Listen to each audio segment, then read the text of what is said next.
Hey everyone, I'm Buster Green, and welcome to the 4th Battle Circuit Deep Dive video.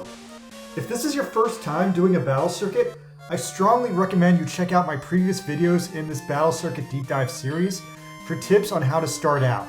If you find any of my videos at all useful to you, please make sure to like this video and subscribe to my channel. Right now, I'm only 500 subscribers away from finally being monetized and getting paid for my work, so then I can buy food. Anyway, this time around, we have a pretty easy one. It's not the easiest one ever, but once again, in this round, you can by and large use any parts you want to.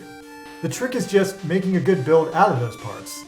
Although this time around, it's the Advanced EX Skill Battle Circuit, which means your EX skills are going to be your main and primary weapons for defeating enemies. If you try to use your normal guns and normal swords, you're not going to do a ton of damage, and while you're fucking around doing that, you'll probably be defeated. So the most important thing this time around in this battle circuit is choosing wisely and picking the right EX skills to use. Also, in stages where you have to fight over 3 enemies, you're definitely going to want to pick out EX skills that have rapid shot effects or otherwise regenerate quickly so you can take down multiple enemies in a single go. Now, the biggest change this time around is that ideally, based on the suits you're fighting, they seem to want you to use a power build suit. And this time around, it does seem to make a difference in terms of surviving. Now, this isn't a requirement for the builds you make, but it will give you a much easier time putting up with the damage that the enemies do here. However, I will say though that if your primary stat is above 20,000, it really shouldn't matter which type of suit you have, as long as you just don't get hit. And then the last and most annoying change that they've made this time around is that when you put together your final build, the stats displayed in the build menu represent your final stats that you're taking into the round. And this doesn't seem like a bad or a major change, but in the 2 switch effect rounds, this very much confused the hell out of me, because every part I was putting on my build was making my stats go down instead of up due to the switch reverse.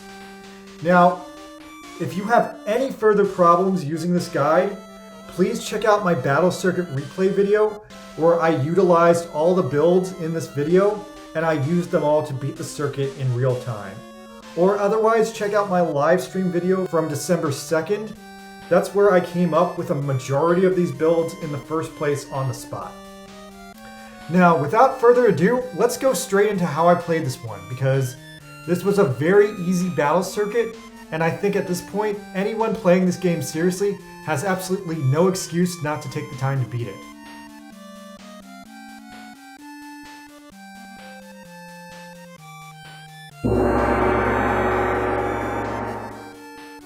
So, round 1, and as usual, the first round is seemingly the hardest for me because I haven't figured out the patterns yet, and I haven't gotten into my groove with putting things together.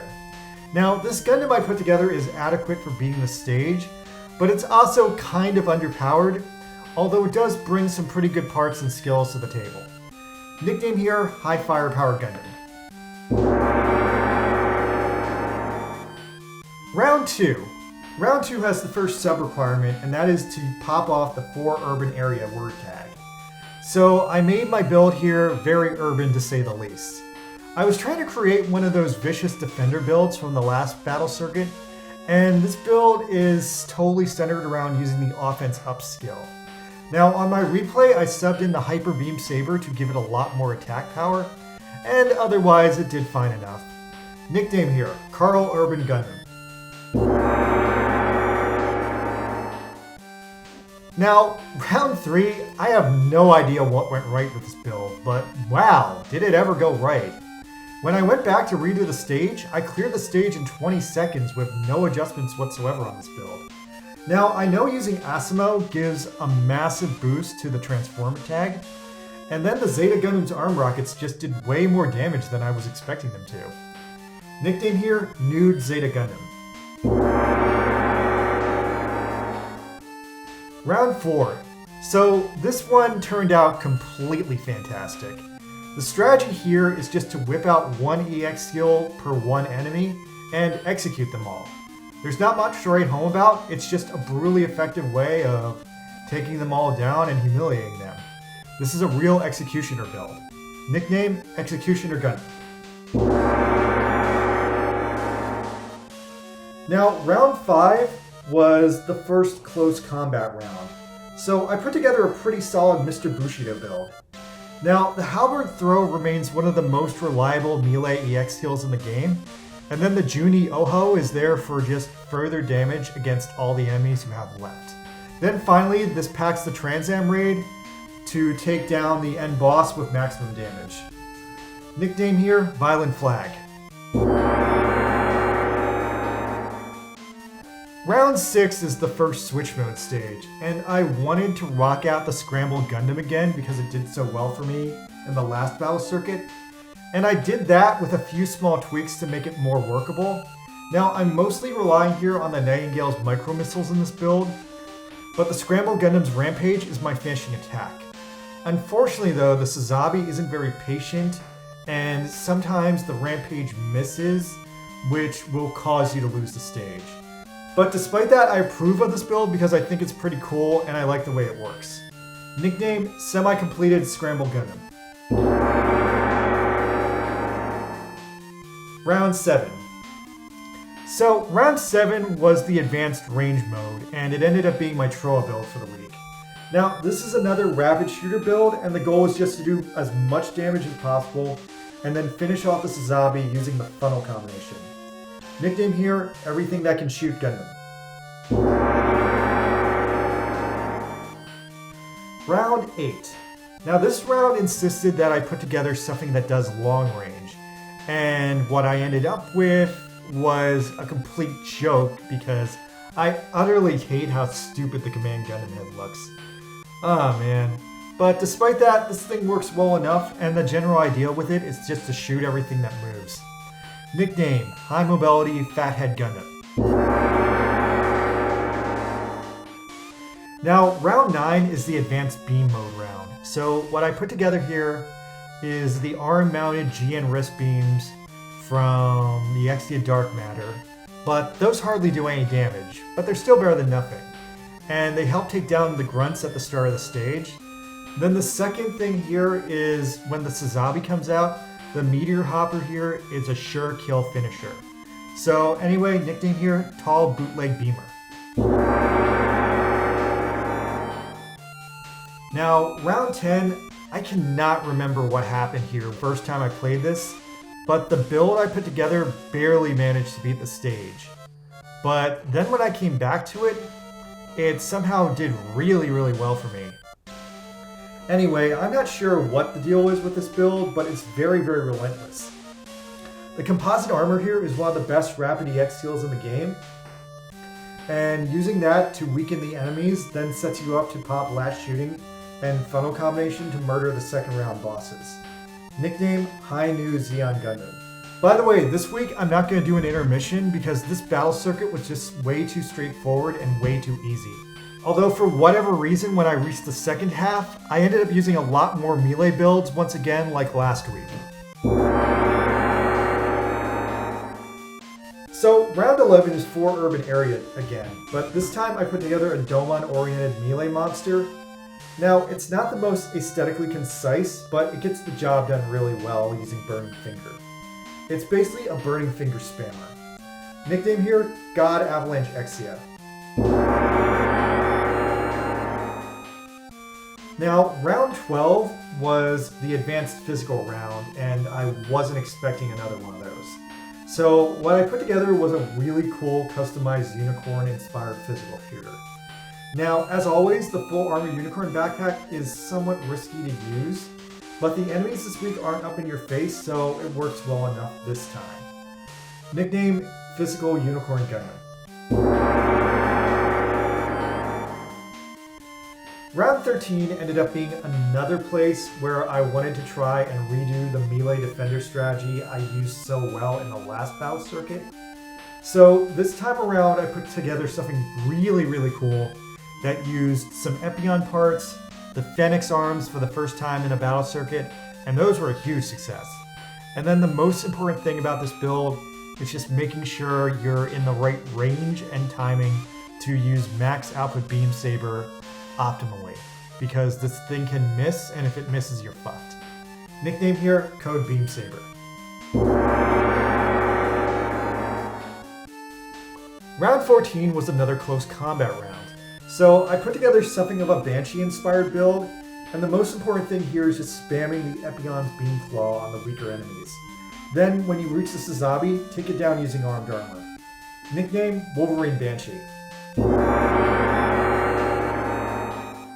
Now, round 15 tripped me up really hard, and it took me a while to comprehend that they adjusted the way the stats are displayed inside the Switch Mode rounds, and that was so confusing for me. But it wasn't the end of the world. This change was just unwelcome and not explained to me well. Anyway, this is a Master Asia style build, but because it's Switch Mode, I had to use Christina McKenzie as the pilot, and her AI does not work well at all for this build, which means you have to control this build manually to make it work. Now, this is probably my least favorite build in this battle circuit, since it has almost no shot defense at all, and all the enemies seem to know that, making it a glass melee attacker. Nickname, Glass Half Empty Master.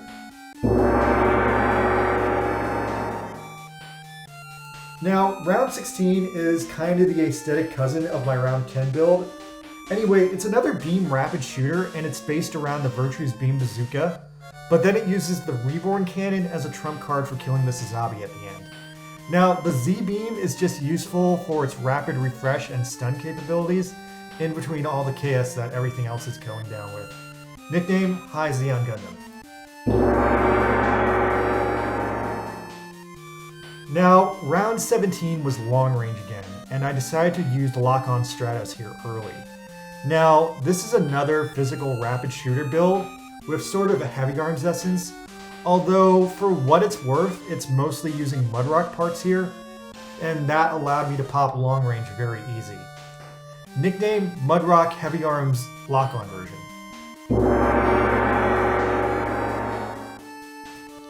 Round 18 was Advanced Beam Mode again, and I put together a very satisfactory beam powerhouse build this time around.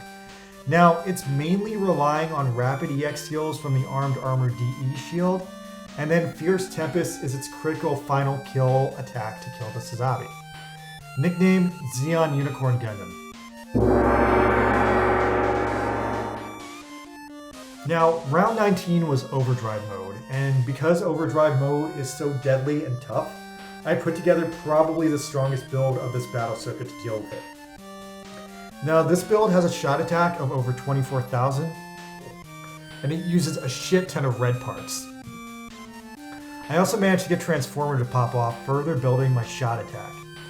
Anyway, despite all of this and that, it's a pretty straightforward shooter with a set weapon to take down every single enemy. Blah. Anyway, nickname XZ Gundam. Now, round 20 ended up being a surprise mess for me. Because it did me so well in the last battle circuit, I reassembled the Full Metal Wing Zero build I put together for that one. Although in this battle circuit, it didn't quite perform as well as it did last time, because I made Hiro Yui the pilot, and that changed it to a speed suit. Although, if I'm being honest, it actually did fine. The real problem, and what really messed me up, was the Sazabi in this round spawns at pretty much the place where you first start the round. And that's the opposite side of where it normally spawns, and that really surprised and confused me, because the Sazabi absolutely has to be defeated immediately if you have any hope of winning this round. Anyway, nickname here, Full Metal Wing Zero Build 2.